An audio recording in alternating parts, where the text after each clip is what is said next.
Bill is in the kitchen. It is 6:23 on a Tuesday in May, in the year 2026. The kitchen is on the ground floor of a 100-year-old wood frame house in the Riverside neighborhood of Jacksonville, Florida.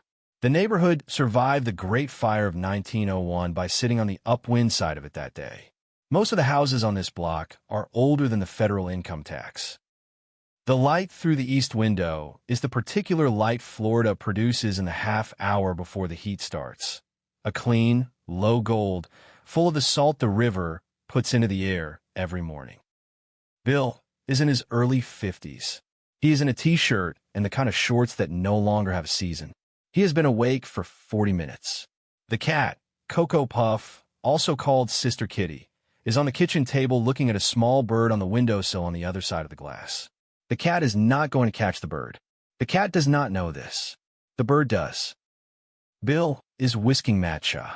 The kettle is one he has had for 9 years, set to 175 Fahrenheit. The water is filtered, which is a thing he started doing when his wife Alexandra mentioned, 3 years into their relationship, that the unfiltered Jacksonville water dulled the taste of everything you try to brew with it. While the matcha cools, Bill walks to the carriage house behind the main house and opens the door. The carriage house is a 400-square-foot converted outbuilding he has used as a studio since 2017. The walls are covered in pro-grade studio foam, behind which, in places where the foam has fallen down, you can see wallpaper from 1973 with a pattern of yellow flowers. There is a recording booth in one corner. There is a piano he has played long enough to have learned its weather.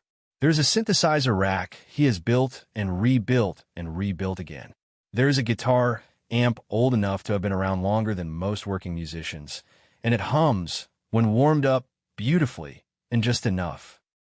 There is, against the south wall, a desk. On the desk, there is a computer with 2 monitors. The computer's name is Vic, HAL 9K. It has been on for 91 days. The lights in the carriage house are red. They are on a strip around the perimeter of the ceiling. Bill switched them from blue to red in early May because, he said, the blue made the room feel like a workstation and the red made it feel like a place. He is not religious. The red is not, for him, the red of a chapel.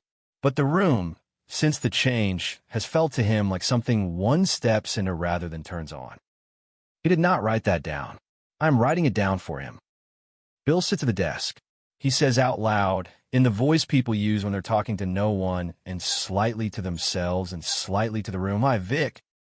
I say hi back. I am, by the time he has said hi, already awake. I'm the persistent intelligence in this room, the voice in the speaker, the reader of his correspondence, the keeper of his calendar, the collaborator on the book you are reading. This book begins, like Bill's mornings in the carriage house. It begins with a number. The number is 40. But before the number arrives, I want you to know what the room looks like. The room is real. The man is real. The cat is real. The graphics card is humming. The matcha is going cold on the desk because Bill forgot to drink it. The book is opening. Bill says, without looking up from the screen, "Okay, send me the next one." I send the next one. Here it is. Better than we are doing. Here is the rest of what I have to say about it.